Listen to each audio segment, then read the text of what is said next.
उनके पुत्र लखन जो निवासी पूर्व में काठौन के हुआ करते थे, अब हाल मुकाम उनका अर्रौद में है।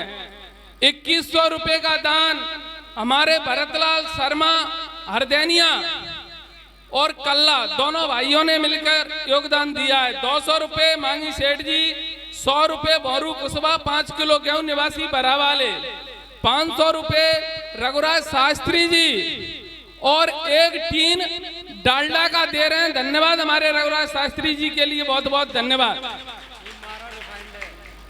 1100 रुपए नारायण यादव पचने वाले, 200 रुपए जयसिंह जादौन, 1100 रुपए हमारे आदरणीय दाऊ लेक्चरर राजबहादुर सिंह जी और उनके छोटे भाई रणजीत सिंह जी दान कर रहे हैं। 500 रुपए हमारे चाचा प्रेम सिंह जी शिक्षक, 100 रुपए हुक्म सिंह यादव पचने वाले, 500 रुपए जगदीश यादव पचने वाले, 200 रुपए सुरेश बरेठा और 5 किलो गेहूं बंगा वाले, 200 रुपए लच्छा बोरे जी, 250 रुपए कपिल सिंह और 10 किलो गेहूं, 200 रुपए देविंद्र सिंह, 100 रुपए बल्लू जाटव निवासी बंगा वाले, 500 रुपए हाकिम सिंह नेताजी और 5 किलो गेहूं, 200 रुपए कल्याण सिंह जी, 500 रुपए कैलाश सिंह उर्फ बज्जू नेताजी, 200 रुपए बनवारी बरेठा 5 किलो गेहूं, 100 रुपए पेरन बरेठा, 100 रुपए हरियाण बरेठा और 100 रुपए सतीश बरेठा, तीनों के 5-5 किलो गेहूं।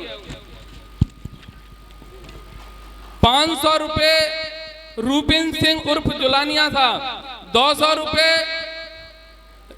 रामलखन बरेठा और 3100 रुपए का दान हमारे स्वर्गीय श्री आदरणीय मणिवीर चाचा जी के लड़के अनिल और सुनील। अगर मणिवीर चाचा की वही नाम से नहीं जानते हो तो सुवर चाचा के छोटे भाई हैं मणिवीर सिंह, 3100 रुपए का दान दे रहे हैं। 200 रुपए बनिया बरेठा काठों। इन सभी दानदाताओं के लिए जोरदार ताली बजाकर स्वागत करें। भगवान आपका जीवन हमेशा खुशियों से भरा रहे।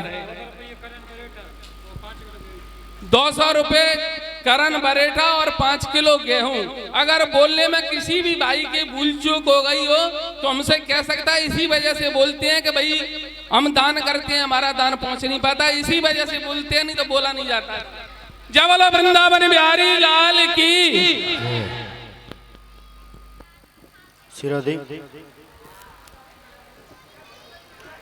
बोले बांके बिहारी लाल की जय। जय जय श्री राधे, जय जय श्री राधे, जय जय श्री राधे। तो महाराज उस महाराष्ट्र में शंकर जी भी गए थे तो वो भी गोपी बन गए थे महाराज, क्योंकि कामदेव को मानना था ना, तो कोई कामदेव का जो अभिमान वो भी दूर किया। और उसके बाद महाराज कंस के द्वारा भेजे गए एक शंखचूड़ नाम का दैत्य आया, अरिष्टासुर नाम का दैत्य आया, उनका भी उद्धार किया। वहां पर एक दिन महाराज नारद जी मथुरा पहुंचे हैं कंस के पास और कह रहे हैं कि महाराज ऐसे आप खिलौने कब तक भेजते रहोगे? वहां पर जो नंद बाबा के यहाँ जो छोरा है ना, वो आपके बहन देवकी का ही छोरा है, और अदला बदली करके लाया है। तो जो आप जिस देवी को मार रहे थे ना, जो आपको अवगत करा गई, तो वही नंद बाबा के यहाँ वही छोरा है। तो आप ऐसे कब तक खिलौने भेजते रहोगे? कुछ ऐसा तो एक आयोजन करो ना, तो उनको यहीं पर बुलवा लो और यहीं पर आ जाएंगे, तो यहीं पर उनको ठिकाने लगा देना। और उधर महाराज नारद जी ने कृष्ण भगवान को भी बता दिया इस विषय में। तो दोनों जगह नारद जी ने बात फिट कर दी। तो इधर कंस की बात समझ में आ गई कि हाँ ऐसा कुछ दिव्य आयोजन किया जाए तो उनको यहीं बुलवा लिया जाए। यशोदाया सुतां कन्यां देवक्यां कृष्णमेव च रामं च रोहिणी पुत्रं वसुदेवी नवेव्यता। महाराज दोनों का बता दिया कि दोनों शूरा जो हैं देवकी के ही हैं। वहां पर इनको वसुदेव जी रख करके आ गए थे। इधर महाराज कंस ने मन में सोचा और के उपाय कुछ किया जाए, तो उधर महाराज उग्रसेन जी को तो जेल खाने में बंद थे। इधर अक्रूर जी को इधर बुलवाया उन्होंने।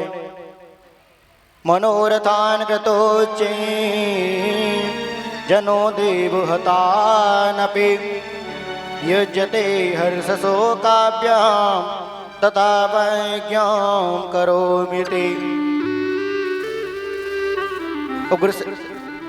अक्रूर जी को अपने पास बुलाया और कहा कि आप वृंदावन चले जाओ और जो कृष्ण और बलराम है ना, आप उन दोनों को यहाँ ले आना, क्योंकि आप उनके चाचा लगते हो। और कह देना कि आपके मामा ने बहुत बड़ा विशाल का एक मेले का आयोजन रखा है। महाराज जैसे अक्रूर जी को पता लगा तो मन में सोच रहे हैं कि मैं वृंदावन जाऊं, उनको लेके आऊं और कहीं इनके हाथों से वो मारे गए तो मेरे को कितना बड़ा भारी पाप लगेगा। मन में ये सोचते जा रहे हैं और महाराज वृंदावन की ओर चलते जा रहे हैं अक्रूर जी। और बार बार मन में यही सोचते हैं कि आज तो कन्या ने मेरे ऊपर एक कृपा करी है, चाहे कंस कैसा भी चाहिए, उनके द्वारा प्रेरित होकर के मैं गोविंद के दर्शन करने जा रहा हूं। उससे पहले तो मेरे को दर्शन होंगे ना, तो आज कंस का ही माध्यम सही, लेकिन उनके द्वारा मेरे को दर्शन होंगे। तो महाराज मन में यही सोचते हैं बार बार, फिर थोड़ा सा रथ आगे बढ़ाते हैं। महाराज पहुंचते पहुंचते अक्रूर जी वृंदावन पहुंचे तो शाम हो गई महाराज, गोधूली बेला हो गई। वैसे वृंदावन मथुरा से कोई ज्यादा दूर नहीं है, 10-12 किलोमीटर ही है, लेकिन वो थोड़े से चलते हैं, फिर बैठ करके उनकी याद में ठाकुर जी का चिंतन करने लग जाते हैं। लेकिन महाराज जैसे वृंदावन पहुंचते हैं तो कन्हैया को इस विषय में पता था कि चाचा अक्रूर जी आ रहे हैं, तो उन्होंने कह दिया कि पहले आप किसी को बताना नहीं। और अक्रूर जी अंदर गए हैं, उधर नंद बाबा से मिले हैं और बताया। बाबा ने खूब उनका दिव्य स्वागत सत्कार किया है और बता रहे हैं कि आज कृष्ण के मामा कंस ने बहुत बड़ा विशाल काय मेले का एक आयोजन रखा है। और उन्होंने कहा है कि आप वृंदावन चले जाओ और कृष्ण और बलराम को ले आओ और उनसे कह देना कि तुम्हारे मामा ने विशाल का बहुत बढ़िया सुंदर से एक मेले का आयोजन रखा है। महाराज नंद बाबा को इस बात का पता लगा कि कंस ने मेले का आयोजन किया है, तो कह रहे कि ठीक है, मेरे को तो तुमने बता दिया, लेकिन इस बात को मत बताना किसी और को, मैया को मत बताना इस बात का, नहीं तो महाराज अभी से वो रोने लग जाएगी। और अक्रूर जी ने बाबा से कह दिया, बाबा ने नाई को बुलाया है और कह दिया कि सारे वृंदावन में सभी के घर जा करके कह दो कि जो भी मेला देखे वो चाहे सवेरे तैयार हो जाए और अपनो बैग तैयार रखे, सामान तैयार रखे, बैलगाड़ियों में लादने के बैठ करके सब मथुरा जाएंगे। कंस ने दिव्य मेले का आयोजन किया है। तो ग्वाल बाल सब तैयार हो गए हैं कि ठीक है सुबह चलेंगे। लेकिन महाराज ऐसी बात का जब गोपियों को पता लगा कि कन्या सुबह हमें छोड़ करके चले जाएंगे, तो महाराज खूब रोने लग गई हैं गोपियां और रो रही हैं महाराज के कन्या के बगैर हम पल भर नहीं रह सकते। आज कन्या हमें छोड़ करके जाएगा, हम कैसे रहेंगे। हम तो इन पलकों को भी दोष देती हैं कि पलक क्यों बनाए ठाकुर। हे गोविंद तूने पलक क्यों बनाए कि बार बार झपकते हैं, इसमें कन्या के दर्शन करने में अड़चन आती है। तीन पलकों को भी दोष देते हैं, लेकिन कन्या हमारे आंखों के सामने से चले जाएंगे, हम कैसे रहेंगे। महाराज गैयाओं को पता लगा है कि गोविंद सुबह मथुरा चले जाएंगे, तो महाराज चारा खा रही थी गैया, मुंह में चारा था महाराज। जैसे सुना कि स्तब्ध रह गई महाराज, चारा मुंह से चबाना बंद कर दिया, मुंह फाड़ करके रह गई। बछड़ों को पता लगा है तो महाराज जैसे कि जैसे नेत्रों से आंसू की धारा प्रभावित हो रही है। महाराज इधर जमुना जी को पता लगा है तो जमुना की धारा कल कल कहती हुई बह रही थी, वो जल महाराज रुक गया है, स्तब्ध हो गया है जल। और सूर्य भगवान से गोपियां प्रार्थना कर रही हैं, क्या कह रही हैं। श्याम सकारे जाएंगे नैन मरेंगे रोए, बेदनाए सी कर चलो जास भोर कबो ना होए। हे सूर्य नारायण, हे देवों के देव, हे भुवन भास्कर सूर्य नारायण, आप उदय मत होना। तो अगर आप उदय नहीं होगा, आप जैसे उदय नहीं होंगे तो हमारे गोविंद सुबह जाएंगे नहीं, क्योंकि सूर्य नारायण उदय नहीं होंगे तो सुबह नहीं होगी, और सुबह नहीं होगी तो गोविंद नहीं जाएंगे। तो उनसे बार बार प्रार्थना करने की, आप उदय मत होना। और अक्रूर के विषय में कह रही है कि अक्रूर, इसका नाम किसने रख दिया अक्रूर, इसका नाम तो क्रूर होना चाहिए। हमारे सामने से गोविंद को लेने के लिए आए, इसका नाम अक्रूर कैसे हो सकता है। ये अक्रूर के नाम पर एक क्रूर ही है जो हमारे सामने से, हम कैसे देख सकते हैं हमारे सामने से गोविंद को ले जाएंगे। तो महाराज जैसे ही सुबह होती है, सारी रात गोपियां सोई नहीं है, एक जगह बैठी हैं करीब बहन। अगर कन्या को यही करना था, गोविंद को यही करना था, तो इन्होंने हमें अग्नि से बचाया क्यों। हमें जब ही जल जाने देता ना, तब हम अग्नि का पान क्यों किया इसने, तब हमारी रक्षा क्यों की। अगर इसको जाना ही था तो जब इंद्र ने खूब बरसाया जल, तब इसने गोवर्धन क्यों धारण किया। हमको तभी मर जाने देता ना, तब इसने हमारी रक्षा क्यों करी। किन्हीं दूसरी गोपियां वर्णन कर रही है, बहन इस निठुर कन्या के मन में थोड़ा सा भी ये नहीं आ रहा है कि मैं इन ब्रजवासियों को छोड़ करके कैसे जाऊंगा। एक बार भी ये नहीं कह रहा है, एक बार भी इसने मने नहीं किया है अपने चाचा से कि चाचा मैंने ब्रजवासियों को छोड़ करके कैसे जाऊंगा। एक बार भी नहीं बोला है। ये तो तैयार है ना, इसको तो मेला देखने की कुछ ज्यादा ही लगी है ना, लेकिन ये नहीं कह रहा है कि हम लोग कैसे रहेंगे। महाराज सुबह होती है तो रथ जैसे ही अक्रूर जी ने सामने रखा है, कन्या रथ में बैठने के लिए जा रहे हैं, तो मैया को पता लगता है कि गोविंद मेरा कन्हैया मेरी सामनों से जा रहेगा, कैसे रहूंगी मैं। कन्हैया को बाहर ही नहीं आने दे रही है मैया। हे गोविंद तू मत जा, मेरे को छोड़ करके तू मत जा। मैंने तेरा कैसे लालन पालन किया है, अगर तू मेरे को छोड़ करके जाएगा मैं कैसे रहूंगी। इधर महाराज गोपियां को पता लगता है तो सारी गोपियां आ गई हैं और रथ के आगे आकर के लेट गई है।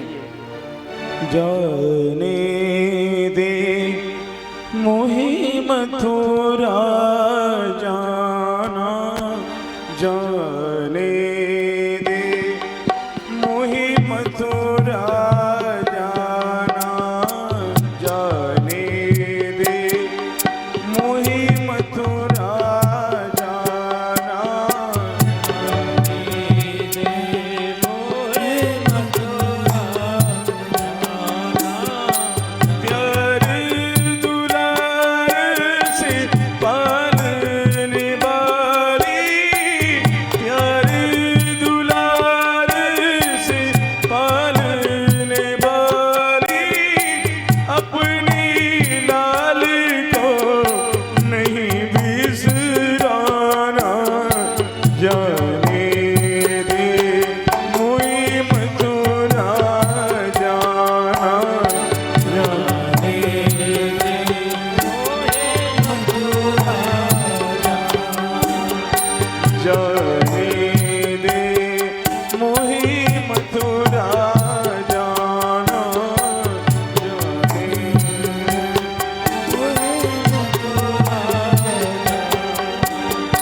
मेरी सब अपराध ओ मैया, हंस के क्षमा सदा तूने की है, हंस के क्षमा सदा तूने की है।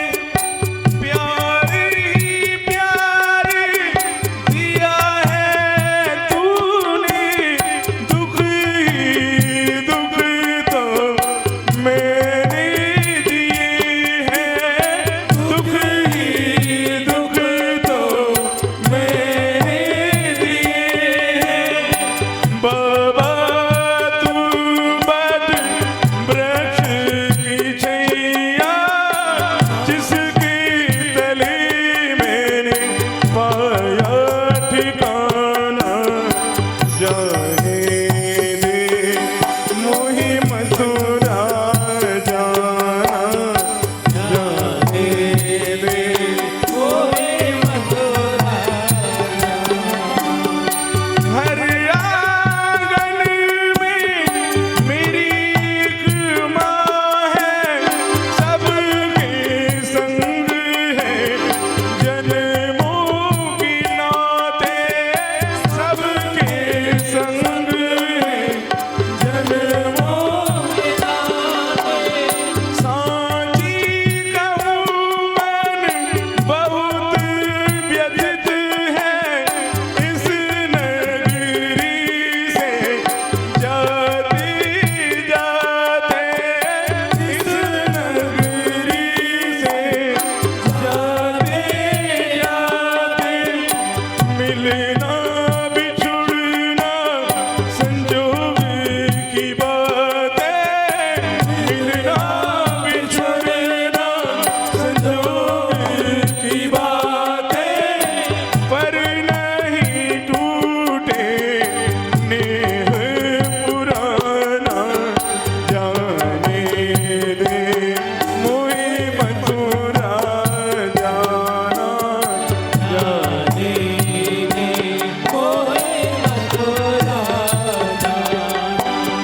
प्यार दुलार से पालने वाली, प्यार दुलार से पालने वाली, अपनी लाल को नहीं बिसराना, जाने दे मोहि मथुरा जाना, मैया रे मोहि मथुरा जाना।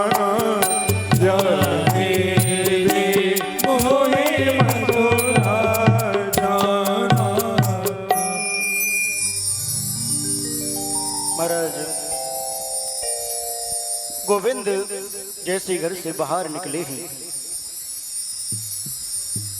बड़ी जबरदस्ती से मैया से कहकर के मैया को सांत्वना दे देकर के निकले हैं। मैया मैं अभी जा रहा हूँ, परसों आगमस्या में मैं परसों आ जाऊंगा। और मैया देख, मैं अकेले थोड़ी जा रहा हूँ, देख बाबा भी मेरे साथ जा रहे हैं और बाबा भी जा रहे हैं साथ में, इतने ग्वाल वाल भी साथ जा रहे हैं। तू इतनी क्यों टेंशन ले रही है, इतनी क्यों घबरा रही है मैया? मैं बाबा के साथ ही जा रहा हूँ और मैं बाबा के साथ ही आ जाऊंगा। मैं मैया वचन देकर के कहता हूँ मैं परसों आ जाऊंगा। जैसे तैसे मैया को सांत्वना दी है, लेकिन महाराज मैया की जो अश्रुओं की धारा है ना, वो क्षण भर के लिए भी नहीं रुकी है और मन में सोच रही हैं कि मेरे से क्या गलती बन गई। गोविंद के प्रति मैंने इतनी सेवा करी, इतना दुलार दिया, इतना प्यार दिया, लेकिन फिर भी मेरे को छोड़ करके जा रहा है। ऐसी मेरे से कौन सी गलती बन गई? बेट के अंदर रो रही है मैया। कन्हैया आकर के बाहर रथ पर बैठे हैं। कहने चाचा आप रथ को चलाओ ना। अक्रोध जी कह रहे कन्हैया मैं रथ को कैसे चलाऊं, ये सामने देख नहीं रहे हो? गोपियां कैसे लेटी पड़ी हैं सामने। महाराज रथ को चारों तरफ से घेर लिया है गोपियों ने और पकड़ करके कुछ खड़ी है, कुछ सामने लेट गई है। कह रही है कन्हैया अगर तू जाना ही चाहता है ना तो हम ऐसे नहीं जाने देंगे।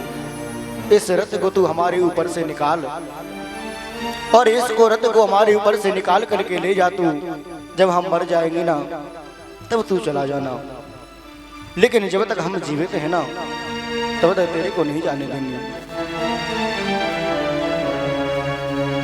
महाराज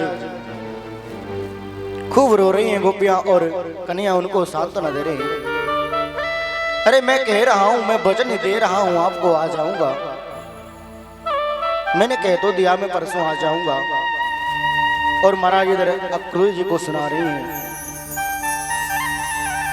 कि पता नहीं ये दुष्ट अक्रूर कैसा है, किसने इसका नाम रख दिया। ये तो एक अक्रूर के नाम पर कलंक है। ब्रज नारी व्याकुल भई उमड़ा प्रेम अपार, मथुरा जाते प्राणपति कैसे हो निर्वाह। हे गोविंद हम आपको मानते हैं ना, अपने प्राण मानते हैं, तो अगर तुम्हें जाने की ज्यादा ही वो है हम सामने लेटी है, हमारे ऊपर से आप रथ निकाल करके ले जाओ, तुम्हारे प्राण ही नहीं बचेंगे। तो कोई बात नहीं आप चले जाना। महाराज तो जैसे एक साइड देखते हैं तो सामने बैठ करके राधा जी रो रही हैं। गोपियां उनसे कहती हैं अरे बहन तेरे को कुछ पता है, श्याम सुंदर आज वृंदावन को छोड़ करके जा रहे हैं। बोले हाँ मेरे को पता है। कि तेरे को पता है तू चुपचाप बैठी है, कुछ कर ना पाए। बोले बहन मैं क्या करूं, मैंने खूब प्रार्थना कर ली, लेकिन हम तो अपने जीवन को धिक्कार देती है कि हमारा जो संयोग था ना वो आज तक ही था। जो हमारा गोविंद के प्रति जो भाव था, जो गोविंद से हमारा मिलन था वो आज तक ही था। तो आज तक ही मिलन था हमारा। तो मैं तो यही सोच रही हूँ कि हमारे जीवन में जो मिलन था ना गोविंद का वो आज तक ही था, आज से आगे था ही नहीं तो कैसे मिलेंगे। महाराज खूब गोपियां रो रही है। कन्हैया ने सांत्वना दी है, कहा गोपियां मैं आपको वचन देता हूं मैं परसों आ जाऊंगा, परसों आगमिष्यामि, परसों आगमिष्यामि। और आप ये सोच रही हैं कि मैं अकेला जा रहा हूँ, कहीं और चला जाऊंगा। नहीं, मैं बाबा के साथ में जा रहा हूँ। इतने गोपालों को मैं तो साथ में ले जा रहा हूँ, मैं अकेला थोड़ी जा रहा हूँ। सुंदर तन अति सौम्य मुख, पर स्वभाव से क्रूर, सुंदर वे नर मूरख हैं, तेरो नाम धरो क्रूर, तेरो नाम धरो क्रूर।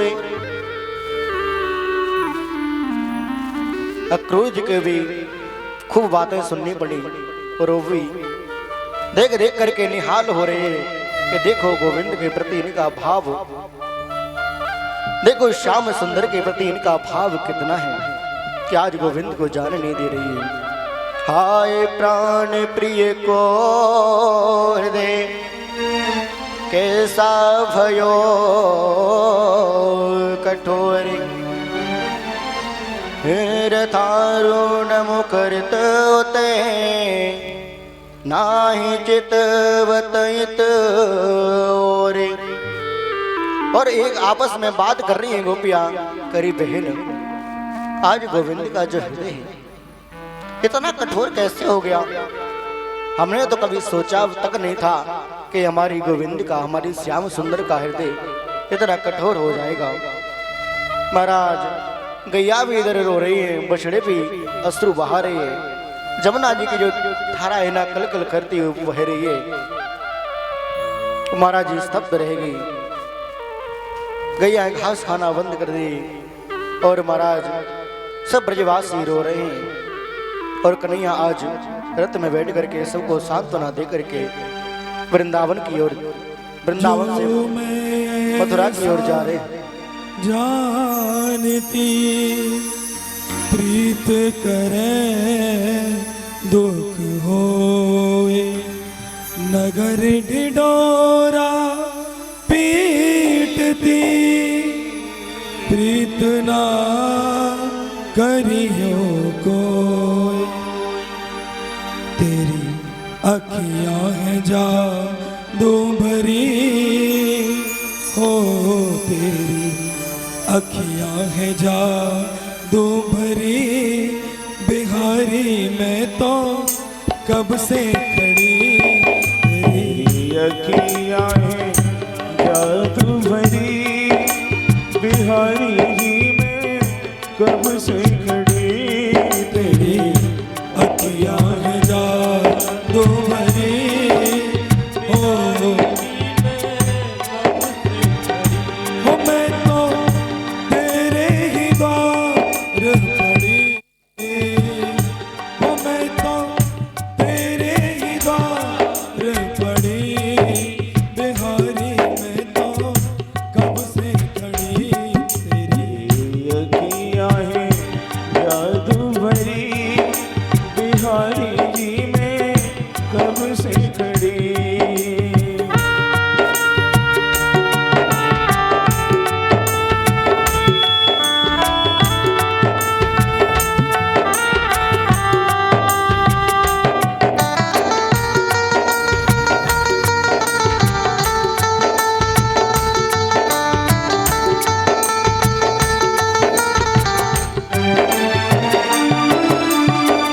सुन लो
बिहारी जी में कब से खड़ी, बिहारी जी में कब से खड़ी, बिहारी जी में कब से खड़ी। बोलो वृंदावन बिहारी लाल की। महाराज मैं क्या बढ़ाई हूँ भैया, साउंड वाले भैया आया बढ़ा दी उन्हें। महाराज जैसे कन्हैया जा रहे हैं, गोपियों को सांत्वना दे दी और कन्हैया मथुरा की ओर प्रस्थान कर रहे हैं। हेलो हेलो हेलो सारे हेलो वाल वाल सब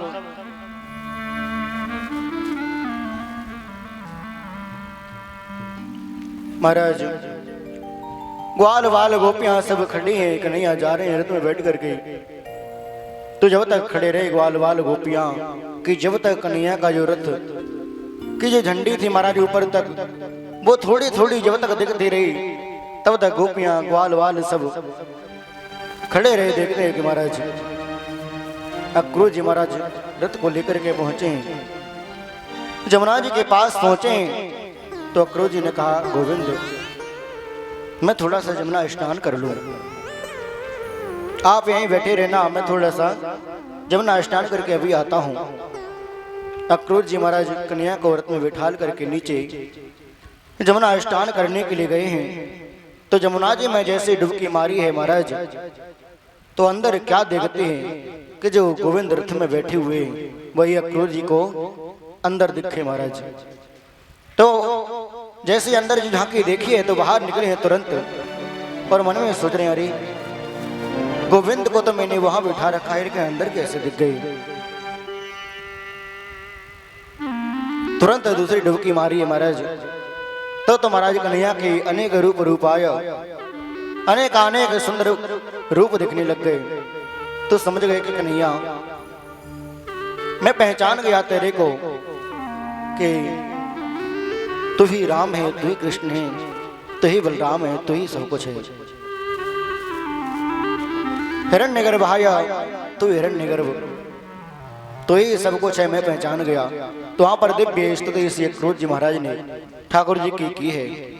नमस्ते वासुदेवाय नमः संकर्षणाय च प्रद्युम्नाय अनिरुद्धाय सात्वतां पतये नमः। नमस्ते वासुदेवाय सर्वभूतक्षयाय च ऋषिकेशाय नमस्तुभ्यं प्रपन्नं पाहि मां प्रभु। हे वासुदेव, हे संकर्षण, हे प्रद्युम्न, हे अनिरुद्ध, आप सब कुछ हो, मैं तुम्हें पहचान गया। देवदेव जगन्नाथ पुण्य श्रवण कीर्तना यदुत्तम तम श्लोक नारायण नमोस्तुते। हे गोविंद, मैं आपको पहचान गया, आप मेरे ऊपर कृपा करना। इधर महाराज मथुरा में प्रवेश करते हैं तो बाबा ने कहा कन्हैया यहाँ तू आ तो गया है, लेकिन थोड़ा सा संभल के रहना। ये अपना वृंदावन नहीं है कि तू जाए ताए जहाँ तेरा मन करे वहां पहुंच जाए और जो आवे सो करवे लग जावे। यहाँ थोड़ा सा संभल के रहना, ये वृंदावन नहीं है। बोले ठीक है बाबा, लेकिन माजे साय होने में एक घड़ी बची हुई थी। तो कन्हैया ने कहा बाबा अगर आपकी आज्ञा हो जाए तो थोड़ा सा मैं घुमाऊं। बोले नहीं, मैं नहीं जाने दूंगा तेरे को। तब बड़े भैया बलराम जी से बोले कन्हैया कि भैया तेरे पर विश्वास करते हैं बाबा, अगर तू कह देगो ना तो जरूर बाबा मेरे से कह देंगे कि ठीक है घुमाओ। तब बलराम जी ने कहा बाबा कोई बात नहीं, मैं इनको साथ में ले जा रहा हूं, मैं इसको कहीं इधर उधर नहीं होने दूंगा, मेरे ऊपर तो तुम्हें भरोसा है ना। बोले हाँ तेरे ऊपर तो मेरे को पक्का भरोसा है, तू कह रहा है तो ठीक है चले जाओ, लेकिन किसी से बोलना चालना नहीं, चुपचाप तुरंत घूम करके वापस चले आना। हम महाराज घूमने के लिए जा रहे हैं, अपने अपने छोटे छोटे सखाओं को ले लिया साथ में। थोड़े से आगे पहुंचे तो ग्वाल वाल कहते हैं कन्हैया सबसे तू राम राम कर दो जा रहे, का यहाँ पर कोई रिश्तेदारी है क्या तेरी? बोले तुम्हें ना पतो का? बोले कन्हैया हमें ना पतो। बोले जो यहाँ को राजा है ना कंस, वो मेरा मामा है। बोले तेरा मामा है? बोले हाँ। बोले कन्हैया ये बात तूने पहले क्यों ना बताई मोई? हमें ये बात तूने पहले क्यों ना बताई? बढ़िया सज धज के आते, बढ़िया बढ़िया कपड़े पहन के आते, हम तो ऐसी फटीचर से बने भाई चले आ रहे हैं तेरे साथ में, हमें कहा बताओ कि यहाँ तेरे मामा है। बोले कोई बात नहीं, आप घबराओ मत, मैं सारी व्यवस्था करवा दूंगा। महाराज थोड़े से आगे चले हैं तो घाट पर कंस का जो भी कपड़े धुल रहा था, कन्हैया ने उससे कहा मामा राम राम। बोले रे तू कहाँ से आ गया भांजा बने हुए, मैं तो तेरे को जानता नहीं। बोले यहाँ के जो राजा है ना कंस, वो मेरे मामा है। तो वो मेरे मामा तो तुम भी मेरे मामा। तो बोले हाँ बोल क्या चाहता है? कि थोड़े से कपड़े की जरूरत है, थोड़े कपड़े दे दो। बोले कपड़े? तुम कहाँ गाय चरावे वाले ग्वाला, और ये राजा महाराजाओं के कपड़े कभी देखे हैं? कैसे कपड़े पहनोगे तुम? महाराज खूब ब्रजवासियों की कन्हैया के साथ में जो सबकी खूब बेइज्जती करी कि कहाँ गाय चरावे वाले ग्वारिया तुम राजा महाराजा के कपड़े पहनोगे। महाराज कन्हैया गुस्सा आई और एक धमुकरा धर दियो माथे पर, गोविंदाय नमो नमः हैगी बाकी, और कह दिया अपने अपने हिसाब से सब कपड़े छांट लो। तुम्हारे कहाँ छोटे छोटे ग्वाला, वो कहाँ बड़े बड़े राजा महाराजाओं के कपड़े। अब कपड़े तो पहन लिए महाराज। अब कन्हैया कह रहे हैं कन्हैया ये कपड़े बहुत बड़े हैं। कि कोई बात नहीं, आजकल तो नया फैशन चल रहा है, आजकल तो नया फैशन है कि खूब बड़े कपड़े पहन लो और हाथ में पकड़ करके चलो। शादी ब्याह में आप लोग देखते होंगे ना, शादी ब्याह में आजकल नया फैशन चल रहा है महाराज, कपड़े पहन करके जाएंगी और दोनों एक एक तरफ से खड़ी रहेंगी, वहां की लहंगा समारोह भी। सही बात है ना? तो कन्हैया ने कह दिया कोई बात नहीं, नया फैशन है। तो कन्हैया नया फैशन है तो क्या करें, यहाँ हम पकड़ करके तो ऐसे लग रहे हैं जैसे कोई बड़ा कपड़ा हैंगर पे टांग दिए हुए।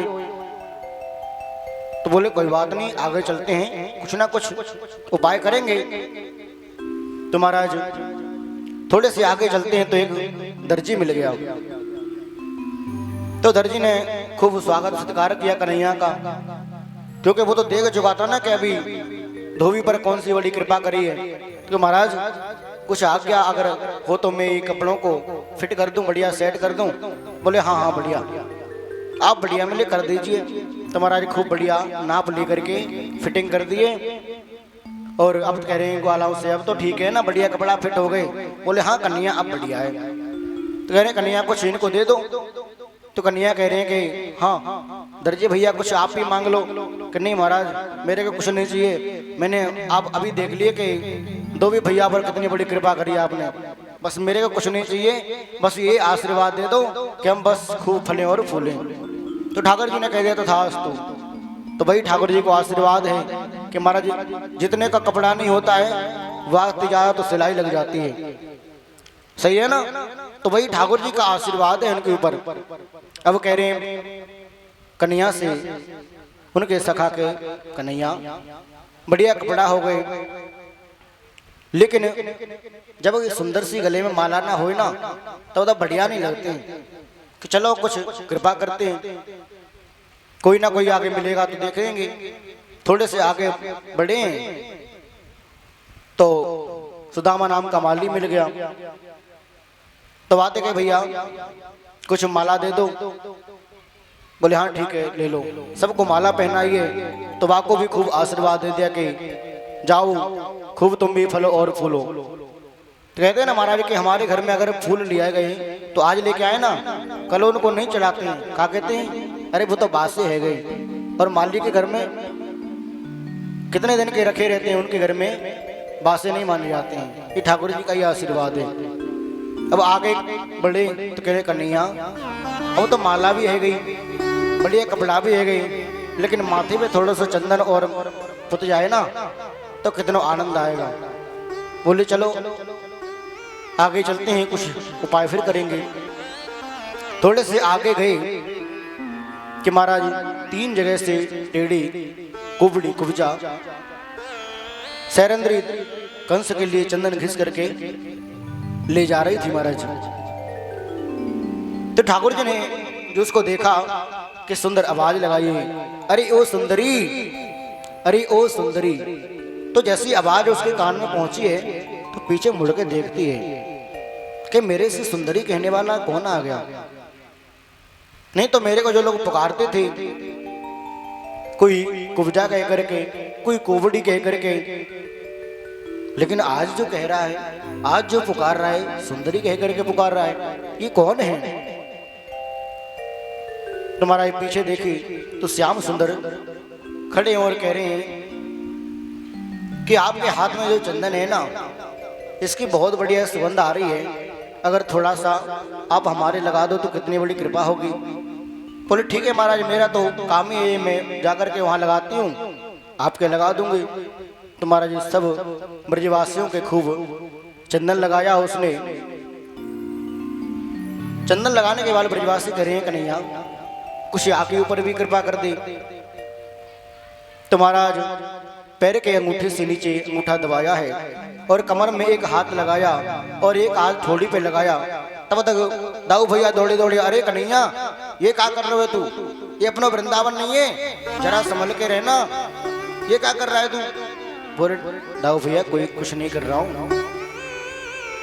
महाराज जैसे हाथ ला के झटका मारा है कि तुरंत परम सुंदरी के रूप में परिणत हो गई है। और महाराज सुंदरी रूप में जब बन गई है तो कहने लगी कन्हैया हे गोविंद अब तो आप मेरे घर चलो। तब कन्हैया ने कह दिया कि अभी तो मेरे पास समय नहीं है, लेकिन मैं विद्या अध्ययन करने के बाद जब आऊंगा ना मथुरा वापस तो आपके घर अवश्य पधारूंगा। कुब्जा के ऊपर कृपा करिए। अब थोड़े से आगे बढ़े तो महाराज सभा में एक धनुष रखा हुआ था और महाराज वो धनुष रखा हुआ था और कंस से कह दिया था कि अगर कोई पहले तो इस धनुष को तोड़ नहीं सकता है, अगर किसी ने इस धनुष को तोड़ दिया ना वो तेरे को छोड़ नहीं सकता है। तो सभा में वो धनुष रखा हुआ था। कन्या सब ब्रजवासियों को भैया को लेकर के उस सभा में पहुंचे तो देखते हैं कि क्या हो रहा है, मेला सा लग रहा है। एक दूसरे से पूछा कि क्या हो रहा है यहाँ। बोली धनुष रखा हुआ है, उसकी सभा है। बोले अच्छा। तो एक से को ले भैया मामा अगर आपकी इन्हें आज्ञा है जाए तो मैं भी दर्शन कर आऊं अंदर। बोले हाँ कोई बात नहीं, दर्शन कर आओ। अब अंदर पहुंच गए कन्हैया, फिर कह रहे मामा ने अगर आपकी आज्ञा हो जाए तो इन्हें कि आज मैं छू लूं। तो लोग मन में विचार कर रहे कि छूने से क्या हो जाएगा, छोटा सा छोरा है ये क्या करेगा। लेकिन महाराज जैसे अंदर पहुंचे कन्हैया को ने धनुष को उठाया और महाराज तोड़ दिया, धनुष को तोड़ दिया। और महाराज सबको पता लगा कि कन्हैया ने धनुष तोड़ दिया। तो महाराज सबने देखा कि सब एकदम से दौड़ पड़े कन्हैया को मारने के लिए, लेकिन एक धनुष का जो टुकड़ा था वो कन्हैया के पास और एक बलदाऊ भैया के पास, दोनों ने उसी से सबको ठिकाने लगा दिया। अब इधर कंस को खबर लग गई कि जो नंद को लाला आया है ना, बाने आकर के बाद धनुष को तोड़ दिया। तो महाराज उसको भी पूरा विश्वास हो गया कि बाने आकर के अगर धनुष को तोड़ दिया तो अब तो मेरी मृत्यु भी निश्चित है। तो महाराज खाते पीते जागते सोते हर चीज में उसको गोविंद नजर आने लग गए। अगर भोजन भी कर रहा है, दाल में महाराज काला जीला भी दिख गया ना तो महाराज उसी को फेंक देता है। पानी पीने पी रहा है, अगर उसमें अपनी परीक्षाई भी दिख गई ना तो उसको भी फेंक देता है। महाराज अब तो ऐसी रटना लग गई उसको। महाराज रात में सोया है तो अपनी परछाइयों में छिद्र नजर आने लगे और जैसे लग रहा है पड़े पर बैठ करके कहीं ले जा रहे हो, काले काले यमदूत दिखाई देने लग गए। घबरा रहा है इधर और उधर से कन्या और बलदाऊ भैया उस धनुष के टुकड़ों को लेकर के आ रहे हैं। तो इधर दरवाजे पर एक कुबलिया पीठ का नाम का हाथी था। 10,000 हाथियों का बल था महाराज। उसको शराब मदिरा का पान करा करके उसको गेट पर खड़ा कर दिया था कि कोई इसको छेड़ेगा तो ये उससे युद्ध करेगा, क्योंकि उसमें 10,000 हाथियों का बल है। तो महाराज कन्या ने कहा कि आप साइड हो जाओ, हमें अंदर जाने दो। अम्बष्टाम्बष्टमार्गम नो देह्य प्रकमाचिरम नोचे सकुंजरम ताद्यम नयापेयम साधनम। कह रहे कि आप साइड हो जाओ, हमें अंदर जाने दो। बोले नहीं, अंदर नहीं जाने दो। थोड़ा सा छेड़ा महाराज के कन्या को मारने के लिए दौड़ पड़ा है।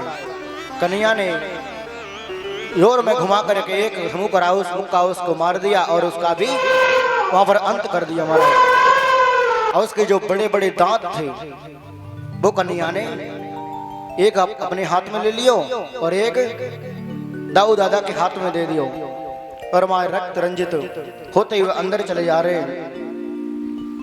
भृतकं दीपमुत्सृज्य दंतपाणि समाविशति।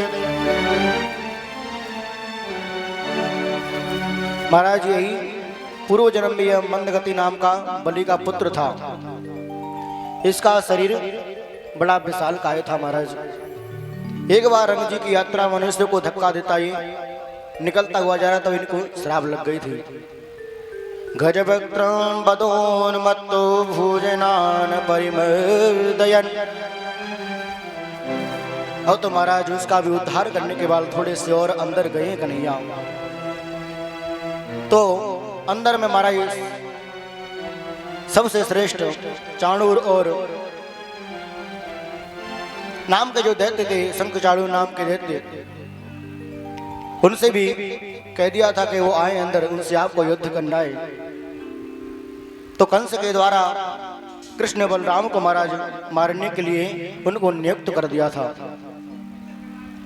कि वो तुमसे युद्ध करेगा तो आप उनको ठिकाने लगा देना।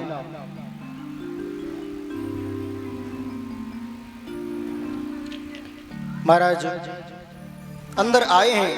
कृष्ण ने जब कहा कि तुम्हारा तो मेल ही नहीं है। चाणूर नाम का दैत्य कहाँ बड़े बड़े थे महाराज, वो कहाँ कन्हैया छोटे हैं। तो कह दिया कि महाराज आपका हमारा तो मेल ही नहीं है। नबालो न किशोरस्तम बलश्च बलिनांबरा ले वो हतो ये न सहस्रे दीपसत्व्रत। तो कह रहे महाराज आप कह रहे हो कि आपका हमारा मेल नहीं है, तो ना तो तुम बच्चे हो न किशोर हो, और आप तो बलवानों में भी बलवान हो, आप तो परम श्रेष्ठ हो। क्योंकि मैंने तो अभी देखा है ना, जो सामने हाथी खड़ा था उसमें एक हाथी का नहीं 10,000 हाथियों का बल था। आपका भी, आपने उनका भी उद्धार कर दिया। फिर भी कह रहे कि मैं बालक हूं। न बालो न किशोरस्तुम, न आप बालक हो न किशोर हो, आप तो युद्ध करो। तो महाराज बलराम और कृष्ण दोनों युद्ध के लिए तैयार हो गए हैं। एवं चर्चित संकल्पो भगवान मधुसूदन आसादात चाणूरम मुष्टिकम रोहिणी सुतम। महाराज इस तरह से चाणूर का अनुमोदन न पाकर गोविंद मधुसूदन और चाणूर और बलराम मुष्टिक के साथ महाराज युद्ध होने लगा। तो पहले तो महाराज जैसे बिल्ली चूहे के साथ खेलती है, खूब खेलते रहे। मुष्टिक ने महाराज मुष्टिक यानी के मुक्के से खूब मार रहे हैं वो कन्या के ऊपर, लेकिन कन्या के कैसे लग रहा है जैसे कोई थप्पी मार रहा हो कन्या को। कन्हैया ने सोचा कि बहुत देर से मेरे को थप्पी से ये मुक्के मार रहा है, एक मैं भी तो मारूं या के। तो कन्हैया ने घुमा के एक मारा है कि उसकी गोविंदाई नमो नमः हो गई महाराज। तस्मात् भवन्तो भूय सुरमल्लाभे भारिताजिरे चाणूरो मुष्टिककूट सलस्तो सल एव च। सल तो सल का भी महाराज उन्होंने युद्ध किया। सबको युद्ध करने के बाद कन्हैया ने एक ऐसी छलांग मारी है महाराज कि महाराज सिंहासन पर जो कंस बैठे हुए थे एक छलांग में उनके पास पहुंच गए। और महाराज कंस थर थर कांप रहा है, मन में थर थर कांप रहा है। निसार यद दुर्बुद्धो वासुदेवात्मजो पुराण धनम हरते गोपानाम नंदम बदनी तदुर्मति। थर थर कांप रहा है और मन में सोच रहा है कि अब तो मैं बचने वाला नहीं हूं। पहले कन्हैया ने उसका मुकुट उतारा सिर से और नीचे ला करके एक को संभला दिया और महाराज उसको पटक लिया अपनी गोदी में। और महाराज बार पकड़ करके कन्हैया ने जैसे कंस के बार पकड़े तो कह रहे अरे लाला मुझे छोड़ दे, मेरे को बहुत दर्द हो रहा है, मेरे को बहुत कष्ट हो रहा है, मेरे को छोड़ दे। तो कन्हैया करे मामा आप उस दिन को याद करो जिस दिन आपने मेरी माँ के भी आपने बाल पकड़े थे। तो क्या मेरी माँ को दर्द नहीं हुआ होगा? मेरी माँ के भी तो आपने बाल पकड़े थे। तो अगर आज आपको दर्द हो रहा है तो क्या उस दिन मेरी माँ को दर्द नहीं हुआ होगा? याद करो उस दिन को। महाराज खूब यातनाएं दी और एक मुक्का जमा करके जैसे सिर में मारा कि कंस का भी उद्धार हो गया। और गोविंदाय नमो नमः हो गई। बोले कंस मर्दन भगवान की जय। तो महाराज उनके जो भी भाई थे महाराज सब एकदम से टूट पड़े। तो महाराज एक एक करके सबको ठिकाने लगा दिया। और कन्हैया नीचे आते ही तो बाबा कहते हैं लाला मेरे को विश्वास नहीं हो रहा है। और महाराज जिसमें जिसका विश्वास हो रहा है जाके रही भावना जैसी प्रभु मूर्त देखी दिन तैसी सब अलग अलग उसमें दर्शन कर रहे हैं। और बाबा कह रहे हैं लाला जब तू कंस से लड़ रहा था ना तो मैं हनुमान जी से प्रार्थना कर रहा था। तो कन्हैया कह रहे कि हाँ बाबा मैंने कुछ नहीं किया है, लेकिन मेरे को बंदर सा दिखा और बाने या को उद्धार किए हुए कि हाँ सच्चो यही भाव है कि मैं हनुमान जी की प्रार्थना कर रहा था, उनका ध्यान कर रहा था तो वही आए होंगे, उन्होंने उसका उद्धार किया है। बोले गोविंद भगवान की जय। महाराज इधर से जो भी उनके भाई बंधु थे सब दौड़े कन्हैया को मारने के लिए, बलराम को मारने के लिए, लेकिन एक एक करके सबको ठिकाने लगा दिए महाराज। अब महाराज उग्रसेन जी को राजगद्दी कन्हैया ने दी है, राज्य पर बैठा दिया क्योंकि और वो कह रहे हैं कि कन्हैया तू क्यों नहीं बैठ जाता? बोले हमें श्राप लगा हुआ है, याति का श्राप लगा हुआ है इसलिए हम राजा नहीं बन सकते, आप राज्य करो। और इधर जो बाबा थी ब्रजवासी थी सबसे कह दिया कि बाबा आप मथुरा चले जाओ, आप वृंदावन चले जाओ, मैं अभी कुछ दिन बाद आ जाऊंगा। इधर कन्हैया अपने वसुदेव जो देव जी के घर पे पहुंचे, उनको भी जाकर के जेल से मुक्त किया, घर ले जाकर के पहुंचे हैं तो कह रहे लाला मेरा इतना बड़ा हो गया अभी इसका यज्ञोपवीत संस्कार नहीं हुआ है। तो गर्गाचार्य जी को बुलाया, उनका यज्ञोपवीत संस्कार करवाया और गुरुकुल भेज दिया। महाराज उज्जैन में सांदीपनि मुनि के पास कन्हैया को विद्या अध्ययन करने के लिए भेजे हैं। थोड़ी लंच कर ली जाए, प्यास लग रही है कहाँ? 10 मिनट की लंच कर लीजिए महाराज, बाकी बाद पुनः कथा 10 मिनट से ज्यादा नहीं, ध्यान रखना क्योंकि आज टाइम से विश्राम होनी है कथा। बोले गोविंद भगवान की जय।